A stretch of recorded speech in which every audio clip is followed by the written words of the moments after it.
Please don't let me fall. That was the first thing he heard. A faint whisper carried by the burning air, barely hanging on. Jonah reined in his horse at the fence line, the world stretching out flat and lifeless beneath the noon sun. For a long while nothing stirred. Not the windmill creaking behind him, not the crows circling above. Just that fragile sound. Then he saw her.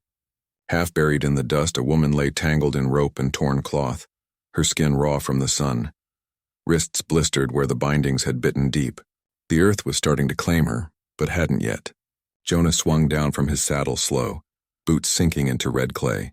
He'd found bodies before, back when he hunted men for gold, but this one still breathed. Barely. Her lips cracked as she tried to speak. "They left me," she rasped. Jonah pressed his fingers to her neck. There it was. Weak but stubborn. His eyes hardened, then softened. And he did something none of us thought he could. He lifted her gently as if she might crumble in his arms and carried her toward the barn. Dust rose around them like ghosts of old sins. For the first time in years, Jonah didn't hear the dead. Only one heartbeat, and it wasn't his. The barn waited, a quiet refuge built of grief and wood. He laid her on a faded wool blanket, the one his wife once used for newborn foals. Kneeling beside her, he poured rainwater over her blistered hands. Her fingers flinched, not from fear, just from memory. His voice came low and steady. "Easy now. You're safe here." But even as he said it, Jonah wasn't sure it was true. Not out here. Not with men like the ones who'd done this still breathing free. She stirred, her eyes flickering open, green beneath the grime. Not pleading. Not bright.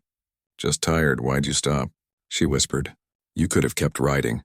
Jonah looked at his hands, calloused, scarred, built for damage. "Didn't seem right," he muttered. A faint, bitter laugh escaped her.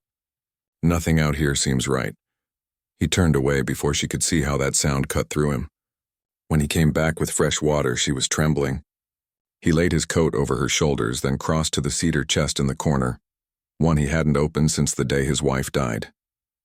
Inside lay a cotton blouse and a brown skirt, folded careful as prayer. He set them down beside her.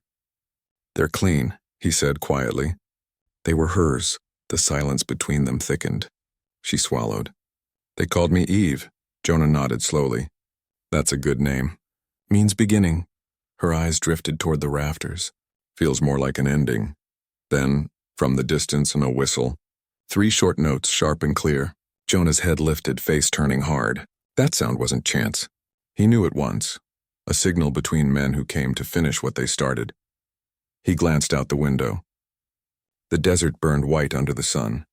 "They're coming," he said. When he faced her again, she saw it. The old bounty hunter awake behind his calm. By midday, the sun had teeth. Jonah saddled his horse slow, eyes tracing the ridge where the whistle had come from. Eve stood in the doorway wrapped in his wife's blouse. It hung loose on her shoulders but made her look less like a ghost. "You don't have to stay," she said. "Wasn't planning to run," he replied, tightening the strap. "They'll kill you," she warned. "Maybe," he said softly, "but not before I ask them why." She stepped forward, wincing with each move. "There's 3 of them. Her voice faltered, then steadied. "They take what they want. And they laugh after." Jonah looked at her, really looked. She wasn't crying anymore. She was angry. And maybe that anger was the only thing keeping her alive. Jonah tipped the brim of his hat.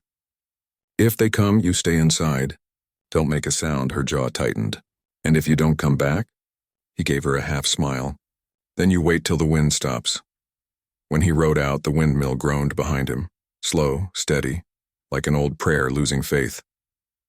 They arrived at dusk. 3 riders, dusty, grinning mean, the kind of men who learned early that the law only mattered if you were slower than a bullet. Their horses drank from Jonah's trough while they spat tobacco and swaggered like they owned the dirt beneath them. The leader flashed a chipped-tooth grin. "Evenin', neighbor. We're looking for a runaway. Mean little thing, that liar, thief, trouble through and through." Jonah leaned on the fence, calm as dusk. "Ain't seen anyone but my own shadow." "That's so," said the one with the busted knuckle. "Mind if we take a look in your barn?" Jonah tilted his head. "Be my guest." They smirked, seeing nothing but easy prey. Inside, the air went still. Eve could hear their boots crushing straw, their laughter sharp as barbed wire. Jonah followed them in, hands loose, eyes steady. The leader lifted a lantern and swung it toward the stalls and empty. Then he stopped. A blouse hung on a peg near the door, clean, folded, carrying the faint scent of soap.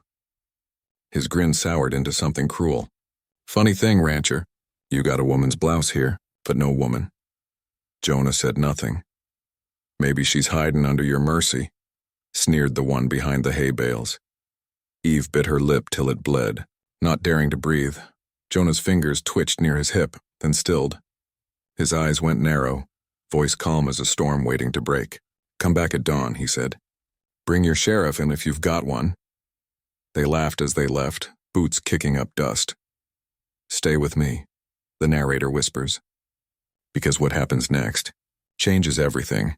And if you're watching this without hitting subscribe, partner, you're the kind who borrows a canteen and brings it back empty. Don't be that fella. The sun sank low, the heat easing off, and Jonah waited. He sat on the porch, rifle resting across his lap, listening to the steady squeak of the windmill. That sound meant life and warning. Inside, Eve watched from the window, her heart thudding so loud it drowned out the crickets. When a twig snapped in the dark, Jonah didn't move. He knew that sound. The second man always came back. The coward looking for proof. The barn door creaked. A lantern flickered inside. Jonah walked in quiet, boots whispering over the straw. The man with the broken knuckles stood there, pistol trembling in his grip. You shouldn't have lied, the man hissed. Jonah stepped closer.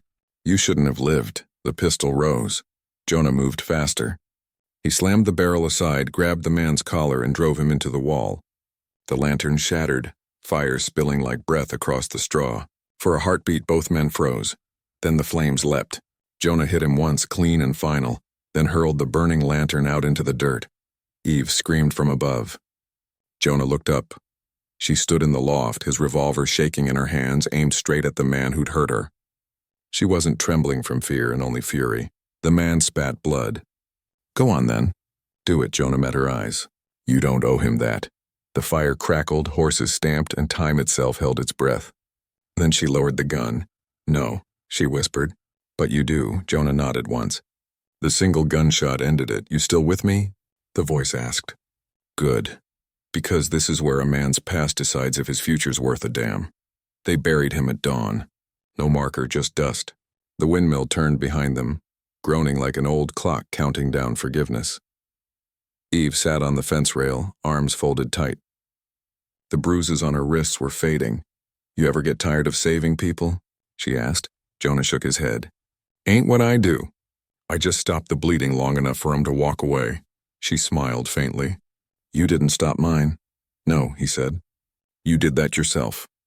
They stood in silence while the desert shimmered under the rising sun. Then she said softly, I thought I was dead when you found me. He looked at her, eyes dark as the well behind the barn. I was too. By noon the sky burned white.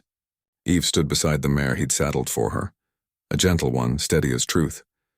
Jonah handed her the reins. There's a town 2 days east, he said. You'll find a doctor there. Maybe even peace, she met his gaze. And you? He smiled faintly. I've got fences to mend, and ghosts to argue with. Her hand found his chest right over the scar where his badge used to sit. Thank you, she whispered. He nodded once. Don't thank me yet. You're the one riding into the light. As she mounted, the windmill groaned again. Not broken, just tired. She looked back once.